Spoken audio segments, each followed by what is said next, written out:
walking around with mosquito repellent coming out of our pores.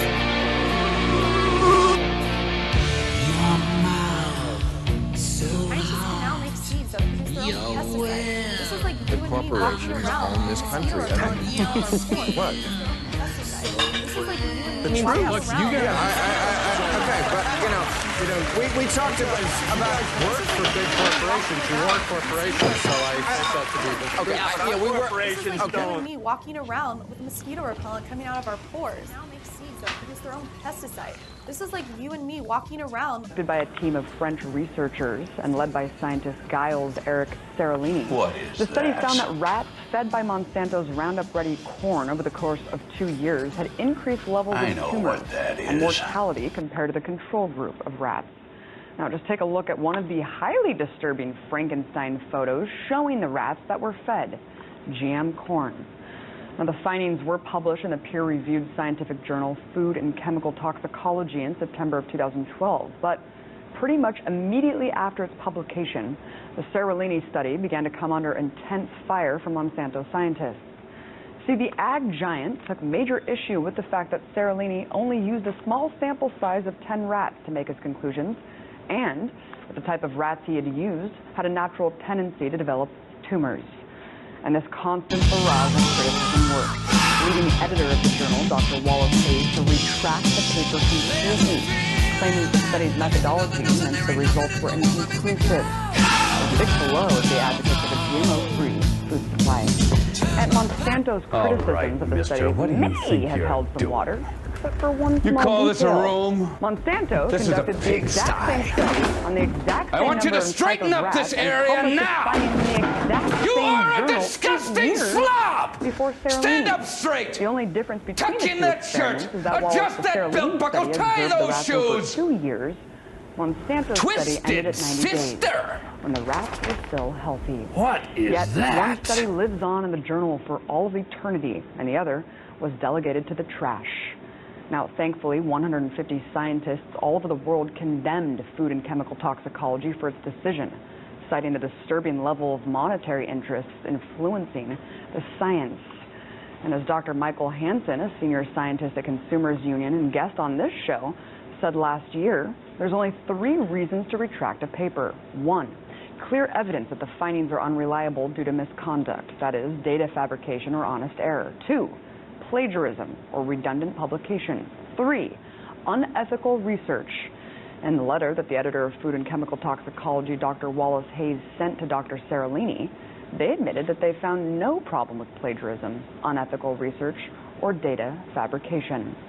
Now, thankfully, the work of these scientists to bring to light the disturbing story of the Seralini study has not gone unnoticed. In fact, after an extensive review process in which the paper passed no less than 3 rounds of peer reviews, the study was republished last month in the journal Environmental Sciences Europe. Dr. Michael Antonou, a molecular geneticist in London, even went as far as saying that, quote, few studies would survive such intense scrutiny by fellow scientists. Scientists can now make seeds that produce their own pesticide. This is like you and me walking around with mosquito repellent coming out of our pores. Scientists can now make seeds that produce their own pesticide. This is like you and me walking around with mosquito repellent coming out of our pores. Scientists can now make seeds that produce their own pesticide. This is like you and me walking around with mosquito repellent coming out of our pores. And if that weren't enough, Seralini takes the unusual step of providing a separate commentary on the conflicts of interest. It just so happens that Richard E. Goodman worked at a certain multinational agrochemical company for 7 years. You guessed it, Monsanto.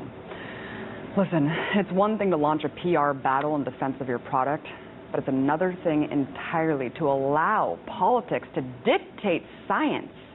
This is a public health issue that people deserve to know. Genetically engineered crops and agriculture, a worldwide experiment on people, animals, and nature. Cultivation of genetically engineered crops like soy, maize, cotton, or canola have far-reaching consequences. 90% of genetically engineered crops belong to the corporate agricultural group Monsanto. The rest are owned by Syngenta, DuPont, Bayer, and others. Genetic manipulation of crops can have uncontrollable consequences. The function of genomes is only partially understood, but foreign genes are still introduced into crops. These genetically engineered crops are widely cultivated outdoors, where they cannot be controlled. Currently, 90% of GE cultivation occurs in the Americas, particularly in the USA, Argentina, Brazil, and Canada. It seems researchers have forgotten that genetically engineered crops once outside can no longer be controlled like they could in the lab. GE crops can self-replicate and pass on their new characteristics to neighboring crops, penetrating the fields of farmers who want to cultivate their crops without genetic engineering. Adverts from the genetic engineering lobby claim genetically engineered crops produce higher yields, but this marketing mantra is a complete hoax. It has been shown that crop yields for GE crops are no higher than normal crops, but farmers must buy more expensive patented genetically engineered seeds each year. This forces them to become dependent on corporate giants. But that's not all. Genetic engineering giants also produce pesticides and herbicides. There are two characteristic traits of genetically engineered crops. They are either resistant to herbicides, in which case the genetic engineering company itself produces the suitable herbicide, or the genetically engineered crop emits an insecticide. Whether or not the crops are resistant to weed killer or give off poisonous gases, not only weeds or pests are eliminated, other beneficial field growth and some living creatures are killed as well. But nature adapts, so pests and weeds develop resistance to pesticides.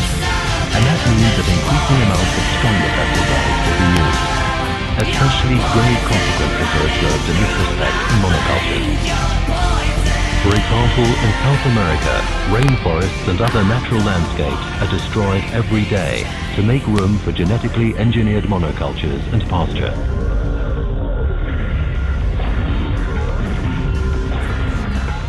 At the same time, the soil and groundwater are poisoned. On top of that, the genetic engineering lobby claims genetically engineered crops can help to reduce world hunger. Genetic engineering is not the answer.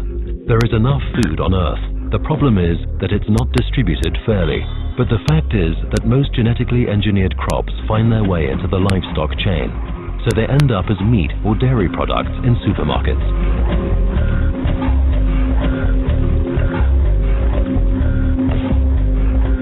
Along with all the destructive effects on the environment, one last awkward question remains. How do genetically engineered crops affect humans and animals? The answer is, no one knows. Therefore, it's important for you to carefully consider which products you buy.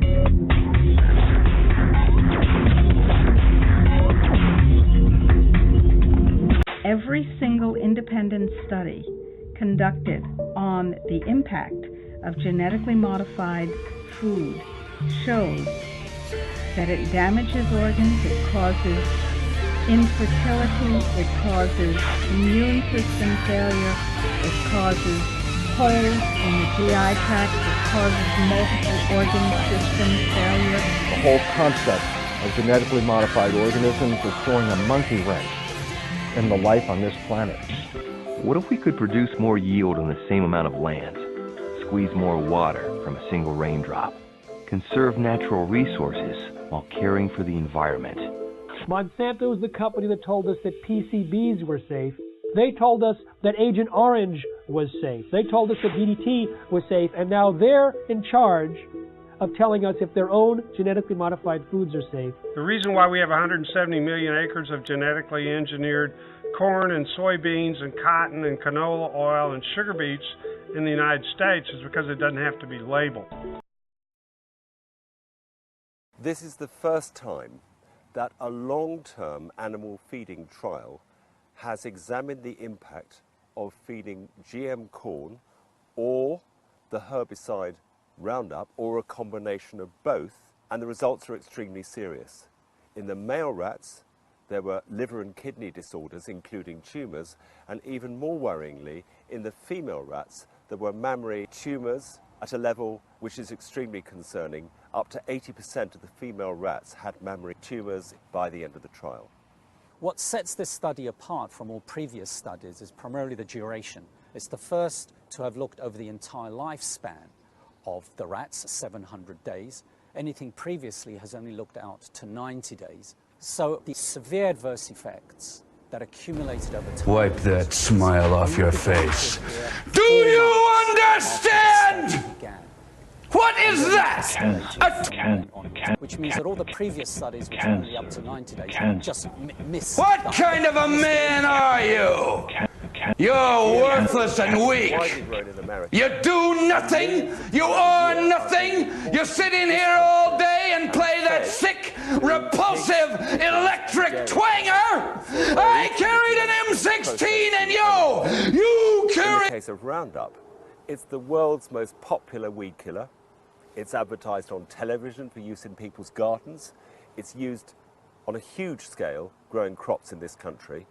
And residues at levels which this research trial suggests could be harmful to human health in the long term. You've been outspoken critic of Monsanto. Obviously, I think a lot of people are not really clear on what is going on with the agriculture situation in this country. We have, more and more genetically modified organisms, and this is supposed to actually promote agriculture as far as productivity, right, output, the ability to, the argument being that we can't feed, enough. We can't feed the planet basically unless we, modify the genes in these plants to basically be resistant to pests and certain, herbicides and things like this, right? But the point being, what is genetic? Just explain what is genetic modification doing to our crops and our in our food supply? Well, to understand the dangers of genetic engineering, you have to understand that GE crops or GM crops are usually paired with Roundup, which is an herbicide, a weed killer. Its primary ingredient is glyphosate. This is a toxic chemical that many scientists believe causes cancer. The World Health Organization recently added glyphosate to its list of chemicals that are suspected of causing cancer.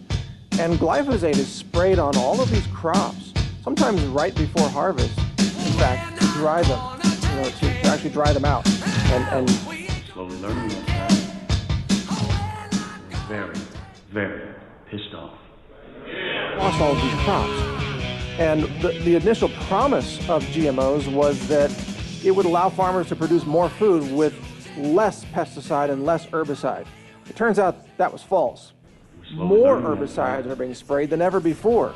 And now we're getting the growth of super weeds that are herbicide resistant. And they are threatening farms and the economic output of farms. And they are requiring more chemicals to kill those super weeds than were originally being sprayed on the crops in the first place. And at the same time, glyphosate is showing up in the food supply.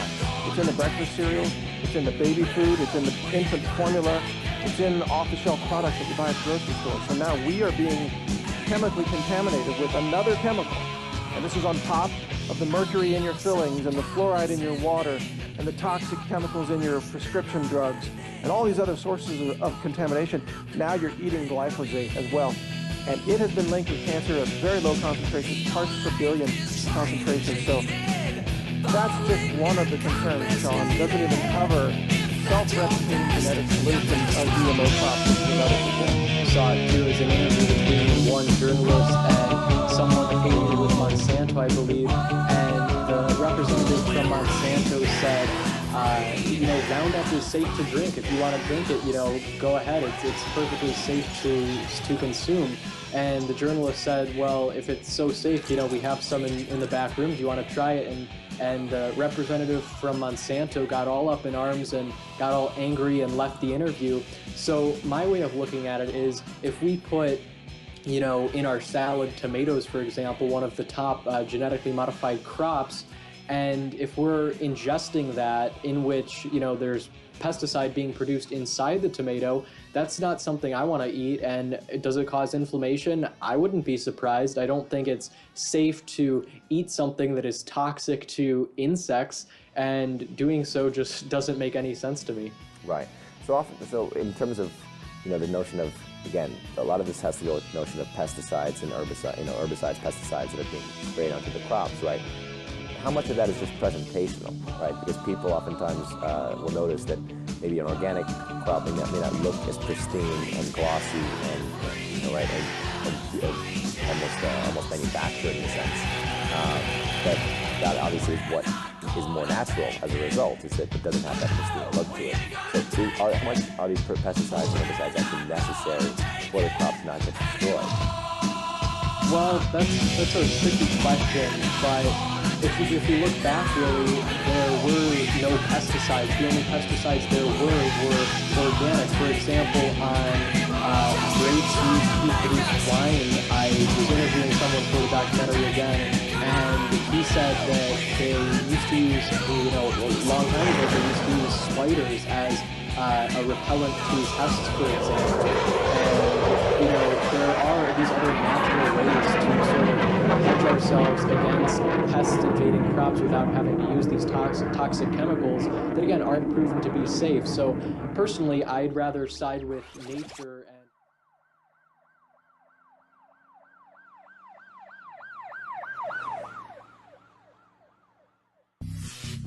Our crops.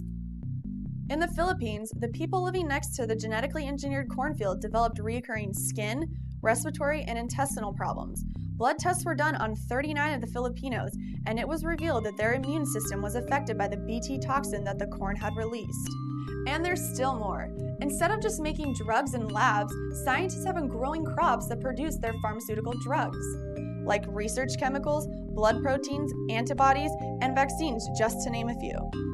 According to the Society of Diabetic Rights, thousands of diabetics have experienced bad reactions, and many have died as a result of this genetically engineered insulin called synthetic or human insulin. The Union of Concerned Scientists have been urging the United States Department of Agriculture to put a ban on pharma crops due to the potential that they could contaminate all of our food supply.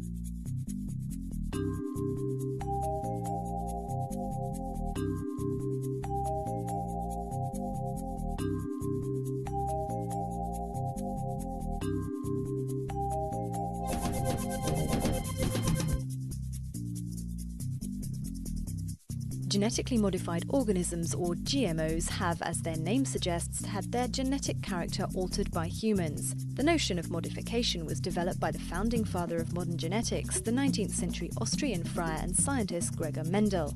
Mendel studied plant variation, cultivated and tested some 29,000 pea plants, which led him to formulate the principles known as Mendel's laws of inheritance.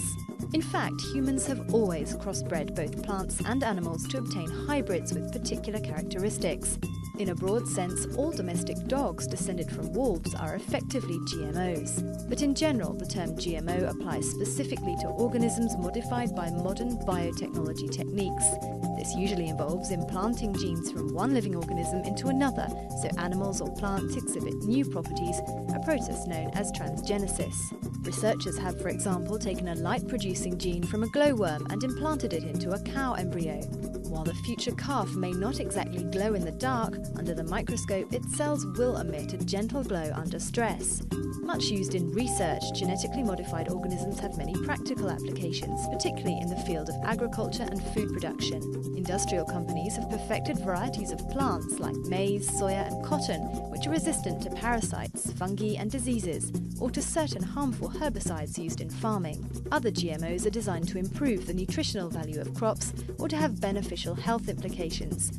For example, American researchers are working on a genetically modified banana, which acts as a vaccine against gastroenteritis. But GMOs are also a cause for concern. While there's no concrete proof they're harmful, environmentalists say more research needs to be carried out into their possible health risks.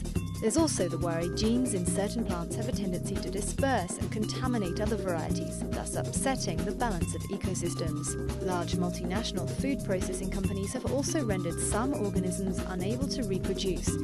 Farmers have to buy new seeds for every subsequent crop.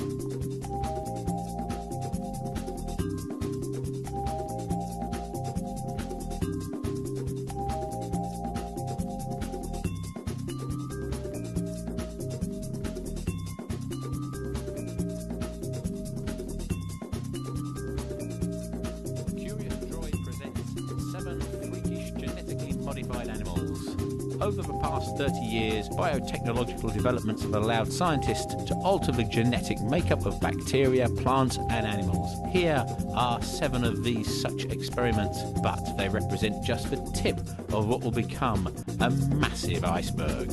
At number 7 we have the sudden death mosquitoes. Dengue fever is a mosquito-borne virus that causes 2.3 million infections and over 25,000 deaths per year worldwide. As yet there is no cure, but to deal with this, scientists have created created what are called sudden death genetically modified mosquitoes, which are released into the wild and breed with the indigenous mosquito population. These then pass the special gene to their offspring.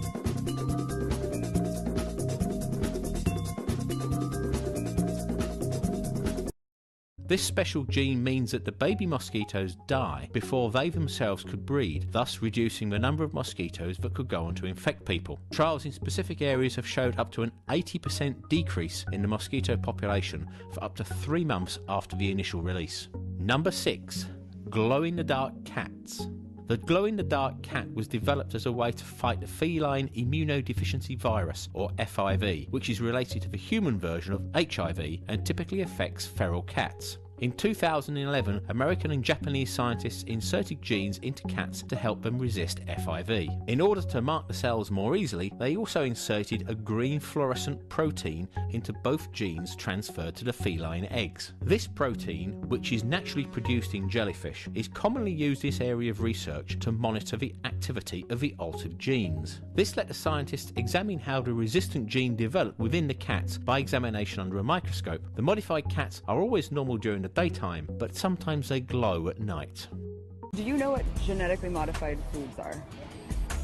Like tomatoes and things they do, like to make them last longer when they ship them and stuff. Right. Bettered or improved by species, by collecting the best of and keep going.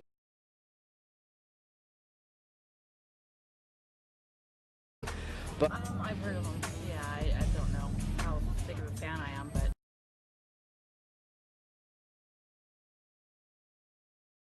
Right. Yeah, I don't really know if it's good or bad. Did you know that we've been eating these foods for the last 10 years? No, I haven't known that. Where do they normally sell those kind of foods? I'm kind of taken back by it. I thought it was just grown in soil, and I didn't know they were modifying my food. I know. It's kind of scary.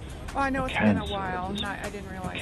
Scientists were able to change the genetic modification. They figured out a way to take DNA from one organism and put it inside a completely different organism to create a desired and specific outcome. They thought, what if we took the DNA trait that allows the flounder to withstand the cold and put it inside the tomato DNA so that the tomato could withstand the same temperatures? Now you've just narrowed your chances of your tomatoes becoming frozen. This idea that you can now get 100% crop yield was the original guiding principle for genetic modification. Genetic engineering is really a radical revolution in food production. It's really a cell invasion technology. Now people have heard of taking a flounder and putting in a tomato so the tomato can last in cold temperatures. But people ask, how does that flounder gene get in that tomato? How does it get in there? And what really happens is, the only way you can do it is to invade the cell of the tomato and deposit the flounder gene. Well, what's good at invading cells? Bacteria and viruses. In different ways is what really has a lot of people edgy about biotechnology, because that's really what the tools are all about. In order to move genetic material from one organism to another that don't normally cross, you've got to sort of behave like bacteria and viruses and invade into the cells and become established, just like a virus must become established.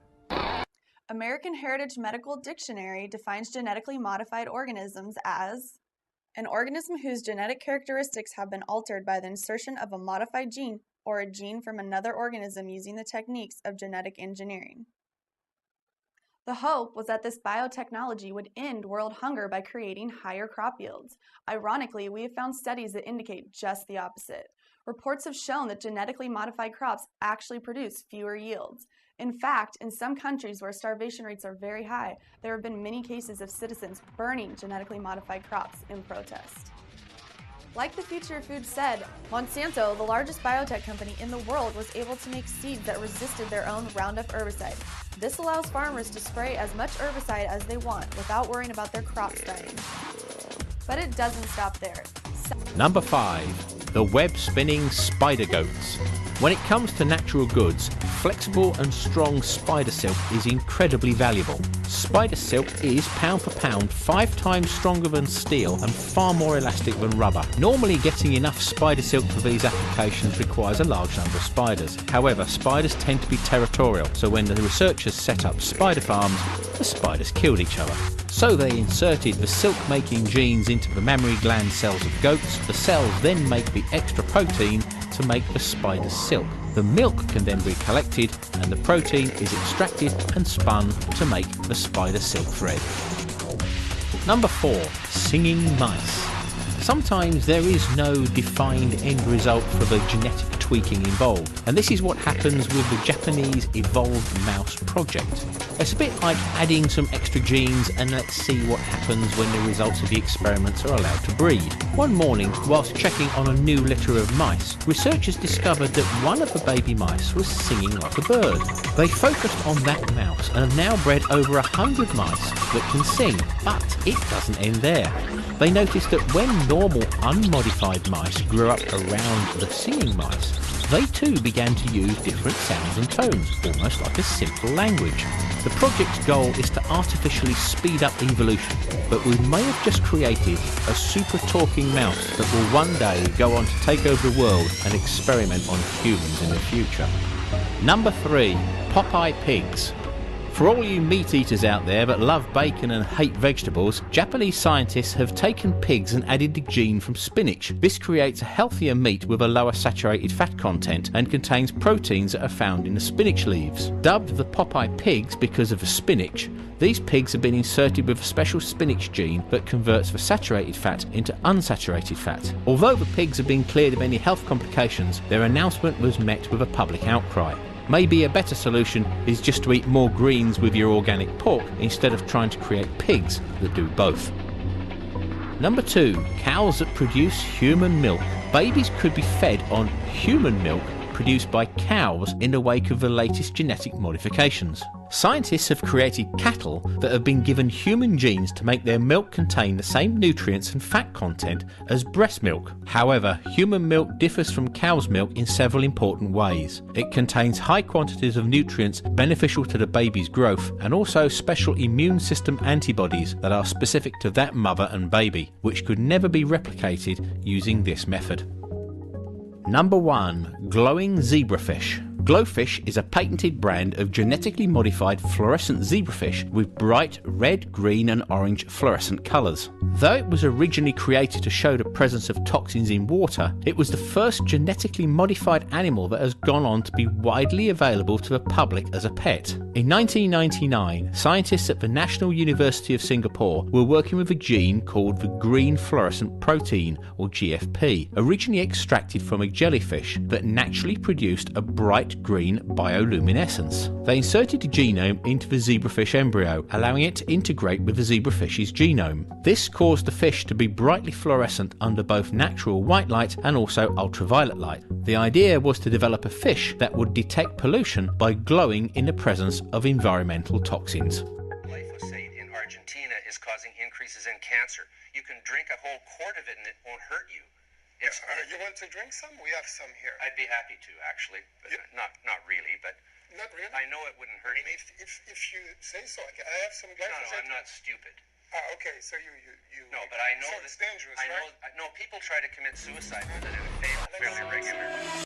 Regularly. No, it's not. So are you ready to drink the glass?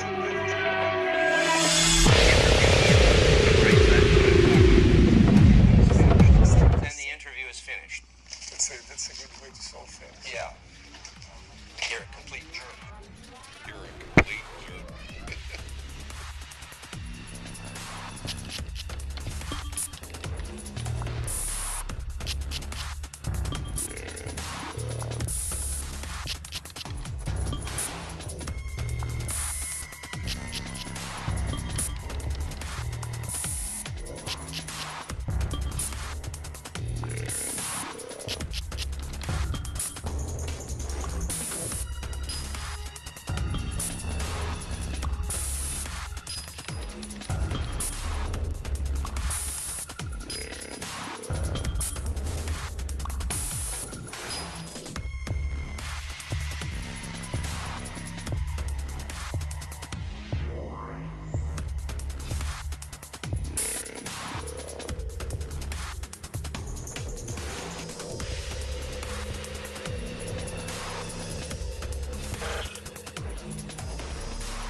most produced crop by far is corn. In 2014, over 361 million tons of corn were cultivated, more than all other crops combined. That corn is then used to make a variety of different products. Not just food, you find corn derivatives in Coke, milk, toothpastes, aspirin, and varnish. Corn is also the most popular animal feed, and when you consider the fact that 85% of all US corn is genetically modified, you'll realize that GMOs are actually all around you. That's why this week on Behind the Business we'll be taking a look at the company that started it all, the world's largest seed company, Monsanto.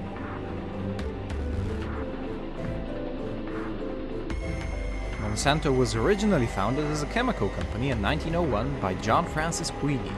Queeny was in his 40s by that point, and he had had a pretty rough start to his life.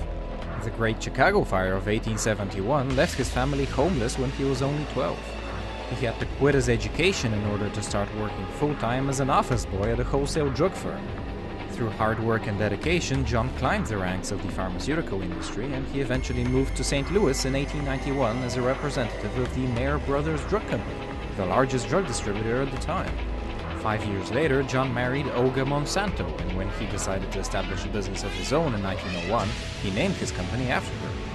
John established Monsanto in order to produce saccharin, an artificial sweetener that is 300 times sweeter than table sugar and has effectively no nutritional value. Saccharin was first synthesized in 1879, and although it is a wildly popular sugar substitute today, back in the 1900s nobody in the US had even heard of it. Germany had a near monopoly on its production, and there wasn't a single manufacturer in the United States. John's newly established business was the first US saccharin producer, and the American market turned out to be very lucrative. One of his earliest customers was actually the Coca-Cola Company, which still uses saccharin in its popular Diet Cokes. By 1905, John had added 2 more food additives to Monsanto's repertoire, vanillin and coumarin, which, up until then, were also produced only by Germany. In its first decade, Monsanto barely turned a profit because the Germans were constantly undercutting them. When the United States declared war on Germany in 1917, though, all chemical imports were halted, leaving a huge void in the market that Monsanto was more than happy to fill. Its revenue jumped from $81,000 in 1913 to $905,000 in 1919, establishing Monsanto as one of the big US chemical companies. 1919 also marked Monsanto's first steps abroad when it acquired a Welsh chemical producer that made aspirin and rubber catalyzers. This was Monsanto's first big acquisition, but it would definitely not be the last. The 1920s saw Monsanto expand its product range to feature industrial chemicals, the most notable one being polychlorinated biphenyl, or PCB. Now, PCBs can come in various molecular configurations, 209 to be precise, and all of them are very toxic. They're proven carcinogens and pollutants that are resistant to acids and heat and need about 200 days of direct sunlight just to start breaking down. If you're thinking this was some exotic, rarely used chemical, you'd be wrong. PCBs were used as coolants in various electrical devices prior to the 1970s, most notably in power transformers and capacitors. Odds are, if you go to some of the more neglected cities in your state, you'd find transformers with PCB warning labels there. Monsanto was the only US producer of PCBs for almost 50 years before Congress finally banned the substance in 1979. Internal documents leaked in 2002 show that Monsanto was well aware of the toxicity of PCBs more than a decade before their eventual ban. In fact, Monsanto's first move at circumventing environmental laws happened all the way back in 1926 when the company incorporated a town in Illinois called, you guessed it, Monsanto. Back then, local jurisdictions were responsible for most environmental laws, and Monsanto the town was very lenient with its regulations, so much so that Monsanto the company built its largest PCB factory there. That town still exists, by the way, but it's called Sauget now, and it has barely 159 residents.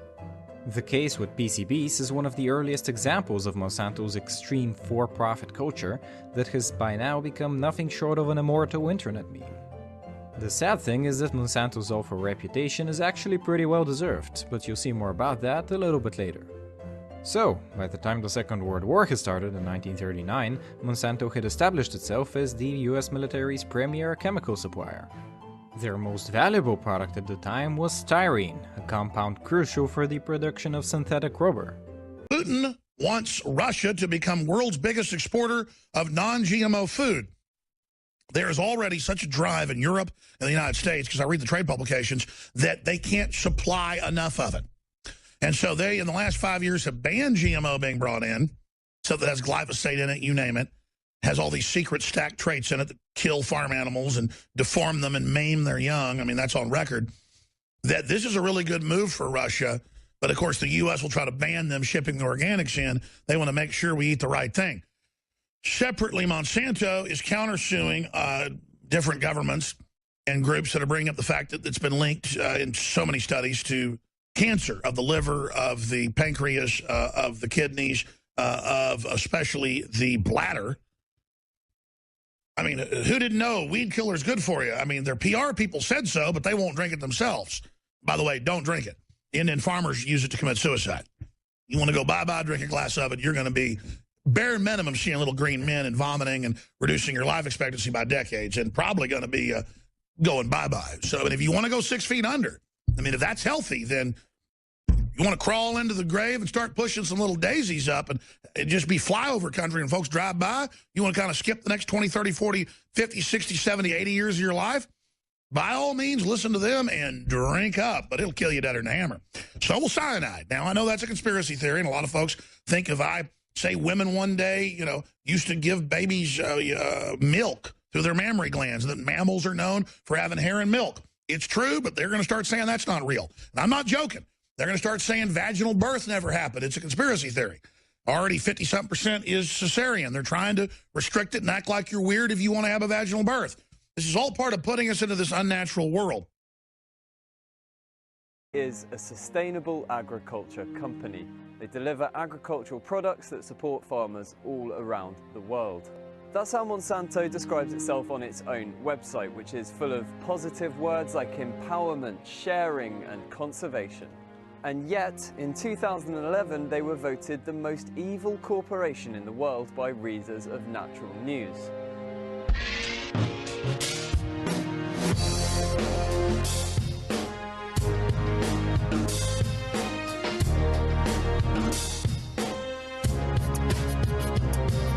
Now that might not sound surprising. After all, Monsanto produced genetically modified crops, herbicides and more.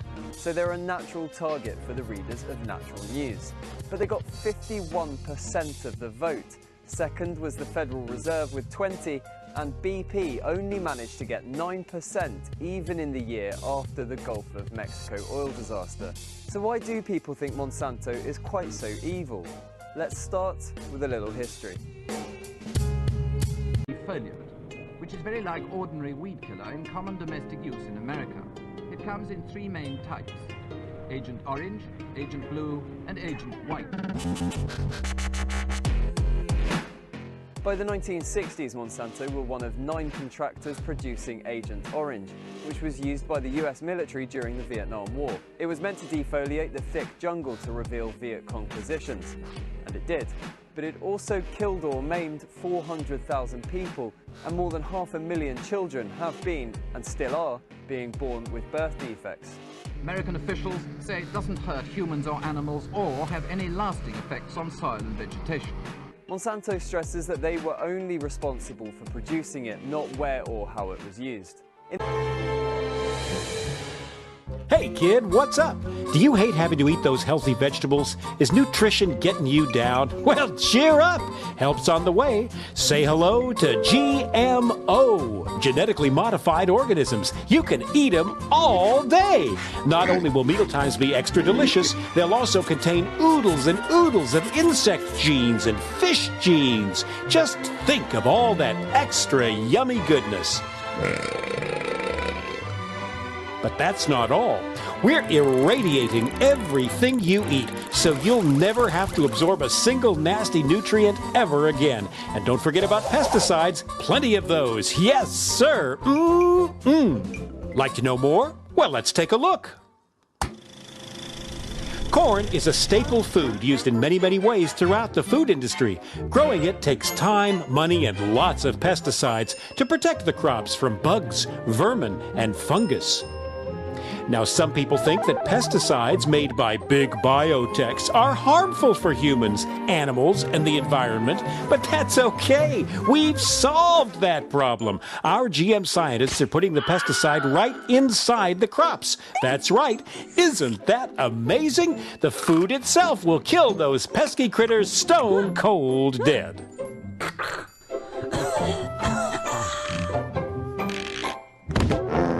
Now, some people are worried about the bees dying off. Busy bees pollinate billions of dollars worth of crops, vegetables, fruit, flowers, you name it. But some insects are just plain greedy.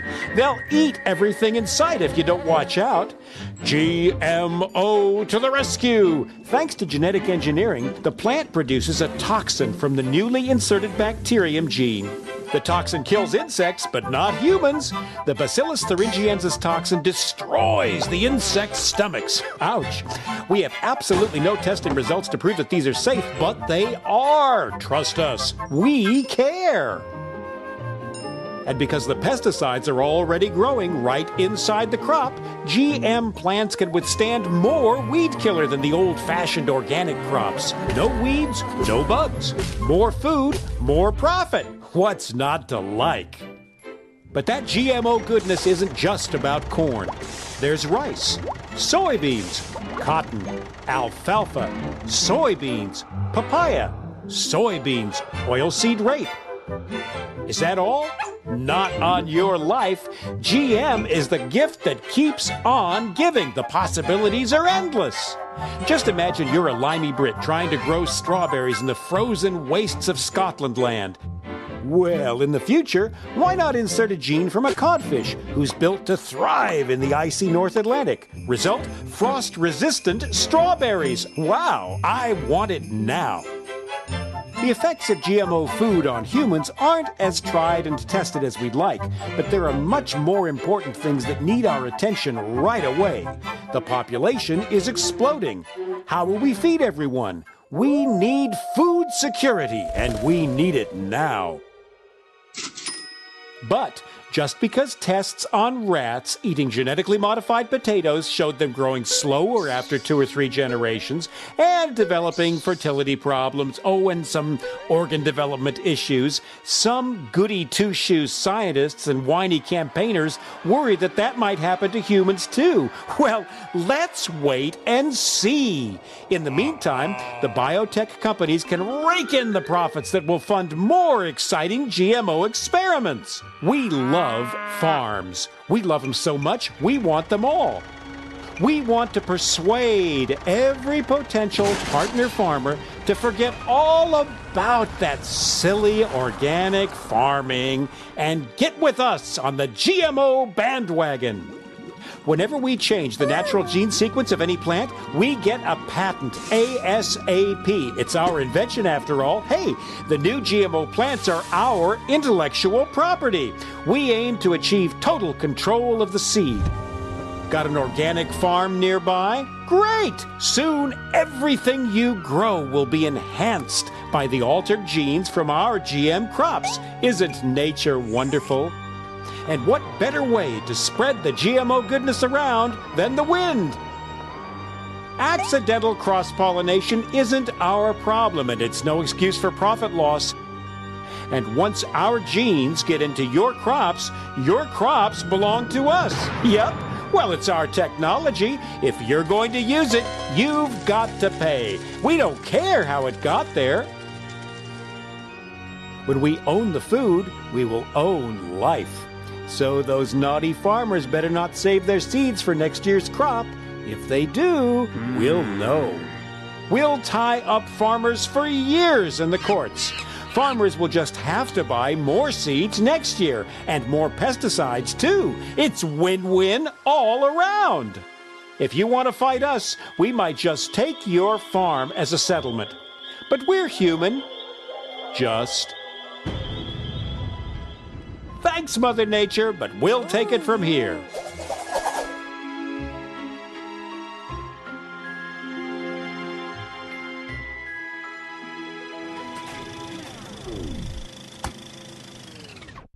But we're doing all this for you, Johnny. Don't forget that. And if it's all too much for you to take in, don't worry.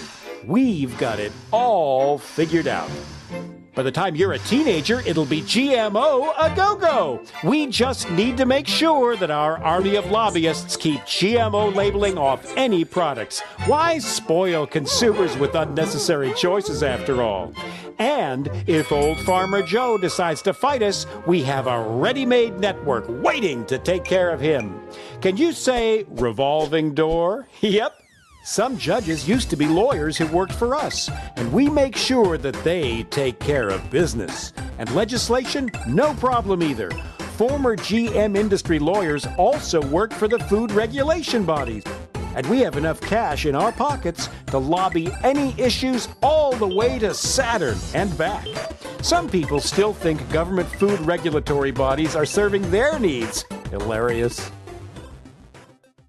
We are making a killing in India. Literally, hundreds of thousands of farmers have been organically recycled to dodge debts that they owe us.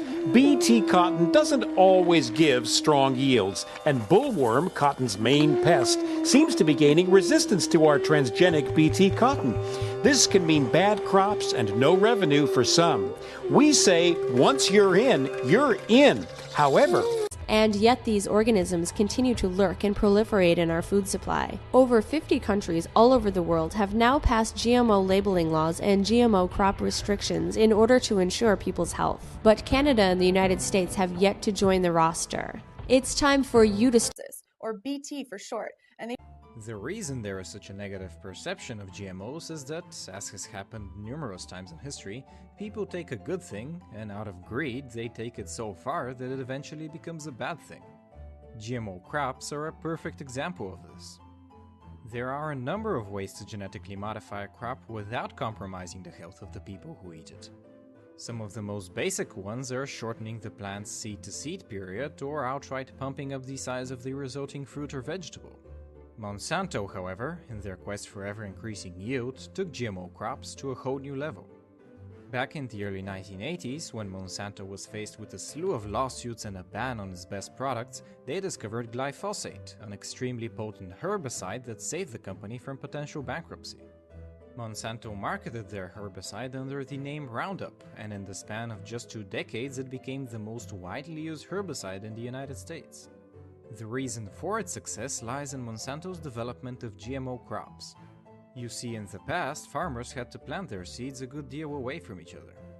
They needed that space in order to till their fields, otherwise weeds would grow around their crops and kill them. When Monsanto developed GMO crops that were resistant to Roundup, however, a whole new avenue of cultivation emerged. Suddenly, farmers could plant their crops much closer together, since they could just dump tons of Roundup directly onto their crops without harming them. As you can imagine, this was a huge increase in crop yield, and combined with the cost reduction of not having to till the land as much, farmers quickly switched to Monsanto's GMO solution. Up until the year 2000, Monsanto was the sole producer of glyphosate due to the patents they held, and it is during this time that the company expanded into the titan that it is today. Roundup was, of course, just the beginning, and since then Monsanto has spent tens of billions into the development of various pesticides and seeds. Last year alone they spent $1.5 billion on R&D, and these investments have more than paid off. 2 years ago, Monsanto's GMO seeds accounted for 80% of the USA's total corn acreage, and today that number is even higher. One reason for Monsanto's immense success in the seed business is their creative use of patents on their seeds. Farmers who plant Monsanto's GMO seeds are subject to strict rules about what they can actually do with them. They are not allowed, for example, to replant these seeds, nor to sell or share them with anyone else, thus ensuring that Monsanto's revenue remains stable and growing. The language of these rules is so convoluted that farmers could potentially be found liable even in cases when the wind randomly blows Monsanto seeds from a neighbor's farm. To complete its transformation into an agricultural behemoth, in 1997 Monsanto spun off the entirety of its chemical business into a separate company called Solutia.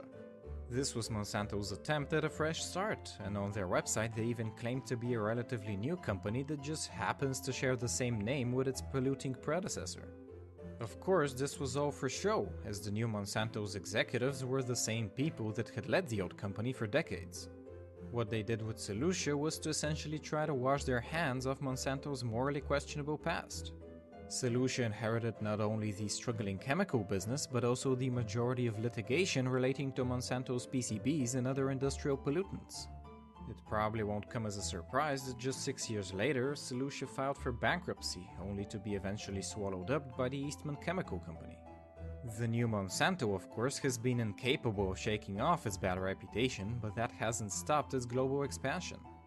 Today, it's bigger than ever, with $15 billion of revenue just from last year alone. About half of that money, by the way, came from the sales of the Roundup pesticide and the GMO seeds resistant to it. It's sad how, despite all the boycotting and controversies, Monsanto's products are so ingrained in modern agriculture that there's just no getting rid of them. By all accounts, Monsanto is here to stay, but it's actually very possible that they'll soon stop being an independent company. Germany's pharmaceutical titan Bayer, on which we've also done a video by the way, had been trying to acquire Monsanto for the past 4 months.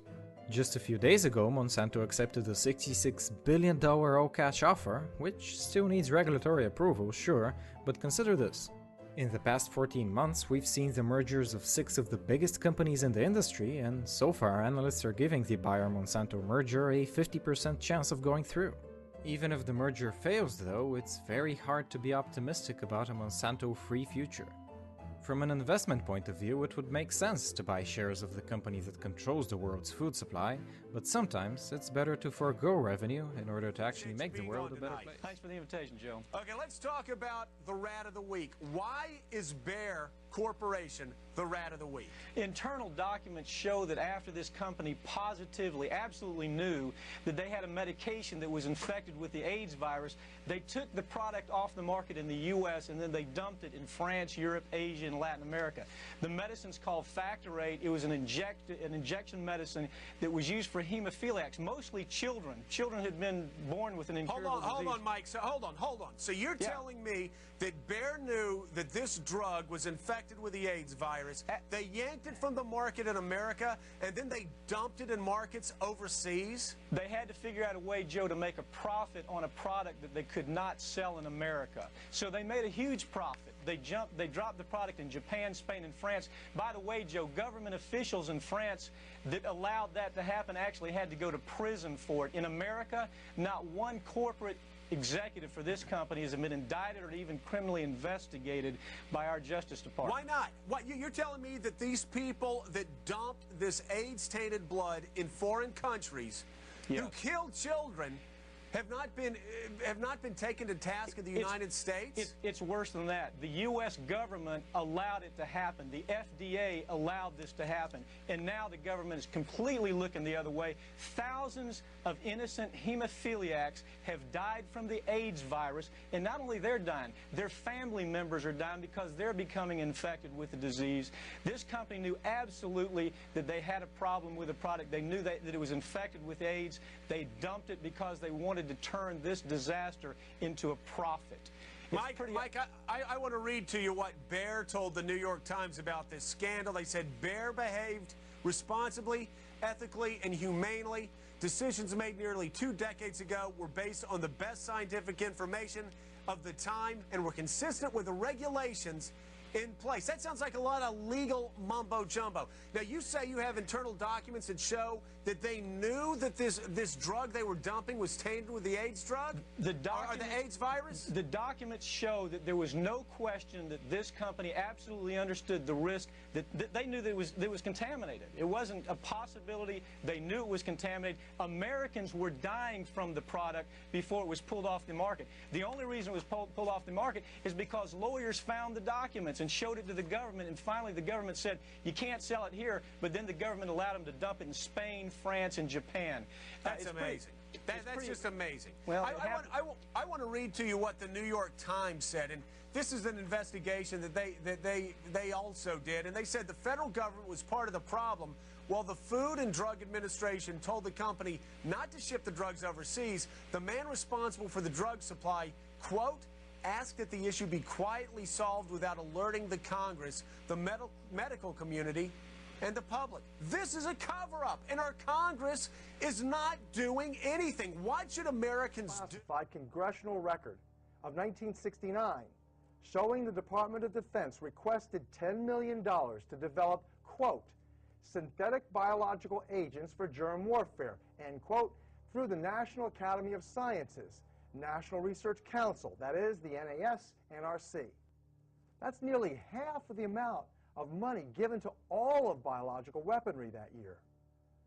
These new laboratory creations were descriptively and functionally identical to 1986, a little-known book was published titled Common Sense Renewed. That was written by a man using the pseudonym Robert Christian, who admitted being the man behind the mysterious Georgia Guidestones. The Guidestones are an enormous granite monument consisting of 4 stone slabs standing almost 20 feet tall, which have an inscription of 10 different commandments engraved on the 8 different sides of the stones in 8 different languages. The commandments are bizarre, to say the least, and some are very unsettling. Number 1 is to maintain the world's population at 500 million people. Other commandments, or guides, speak of creating a world court and a world language. The monument has been the topic of both mystery and controversy as it sits on public property in the small town of Elberton, Georgia. The true identity of the man, R.C. Christian, who represented the group who financed the project,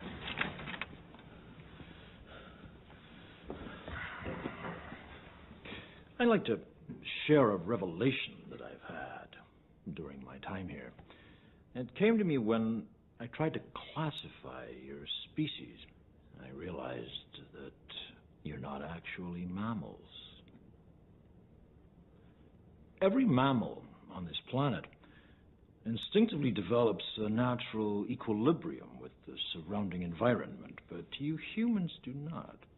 You move to an area and you multiply, and multiply until every natural resource is consumed.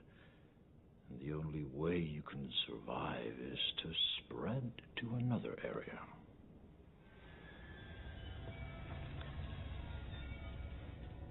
There is another organism on this planet that follows the same pattern.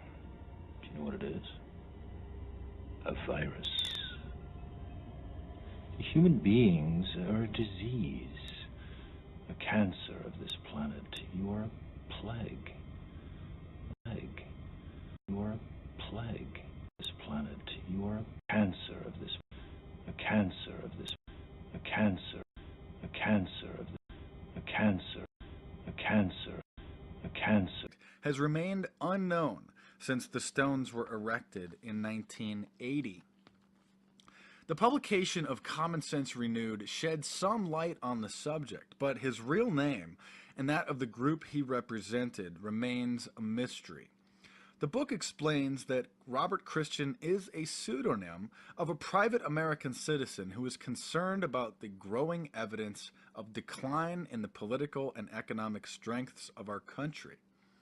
It goes on to say that the first 2 printings of Common Sense Renewed were sent to several thousand political officials and shapers of public opinion throughout the world and all members of the United States Congress.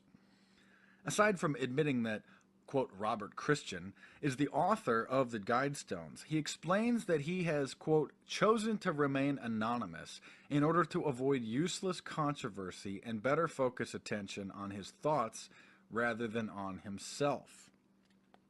The book is dedicated to Thomas Paine, a deist, author of Common Sense, hence the title.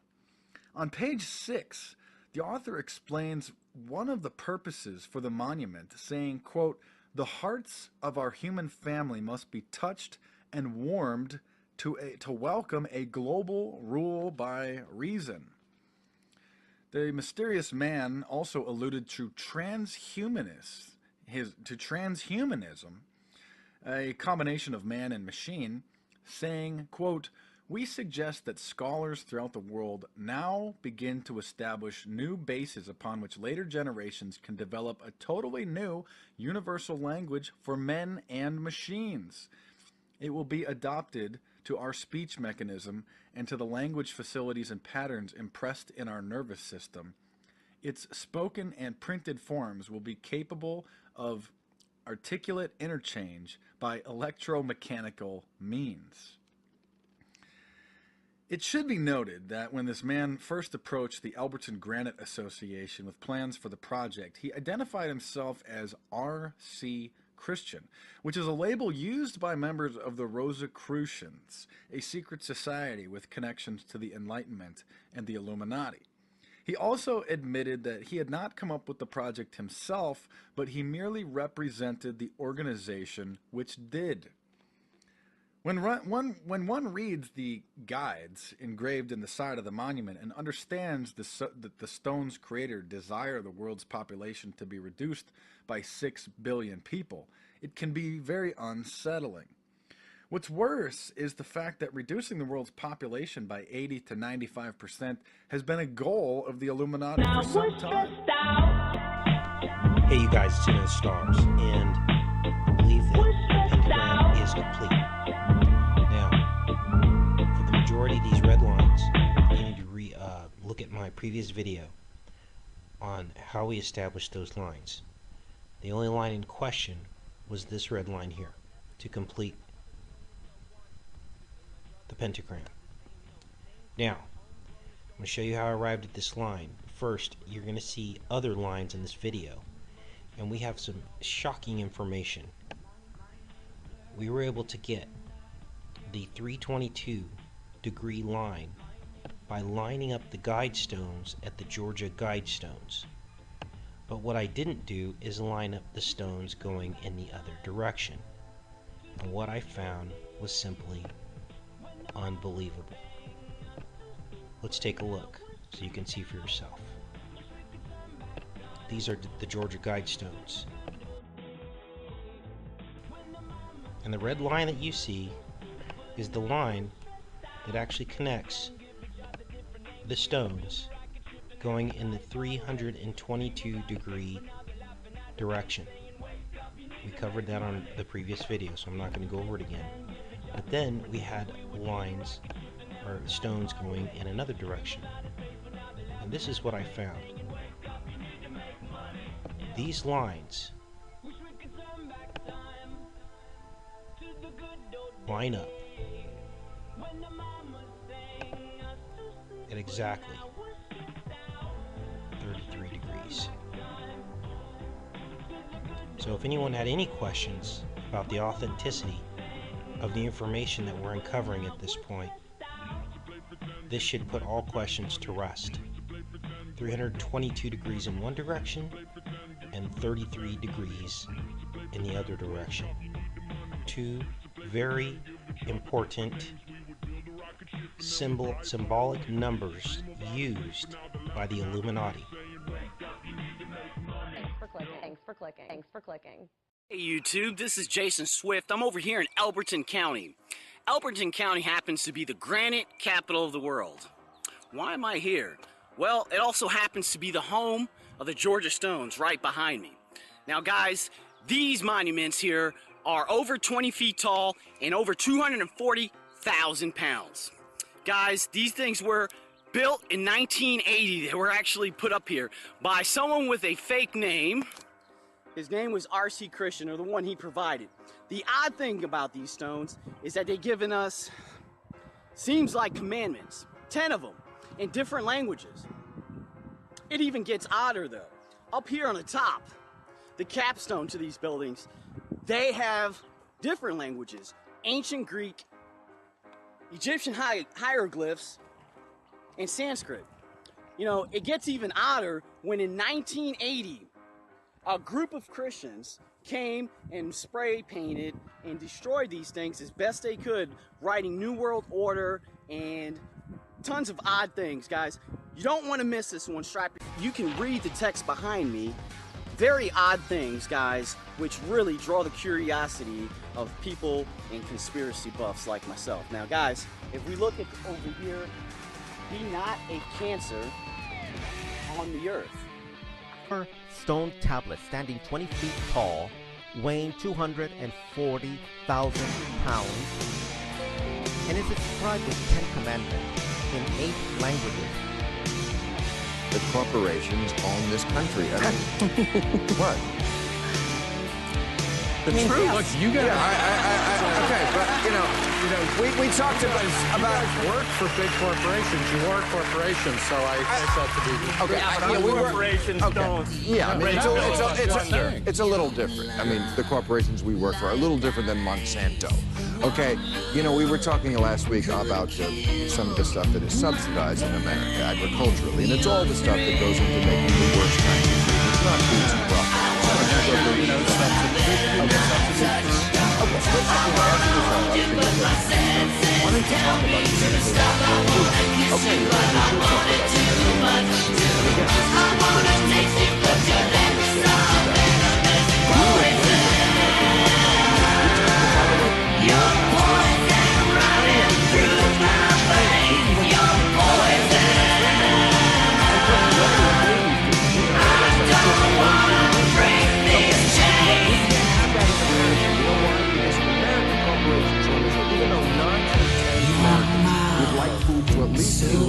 At least we know they're Frankenstein. Why? Because it says it would hurt sales. So shut up and eat your... That's why. I hear you calling and it's needles and pins. I wanna hurt you just to hear you screaming my name. Don't wanna touch you, but you're under my skin. I wanna kiss you, but your lips are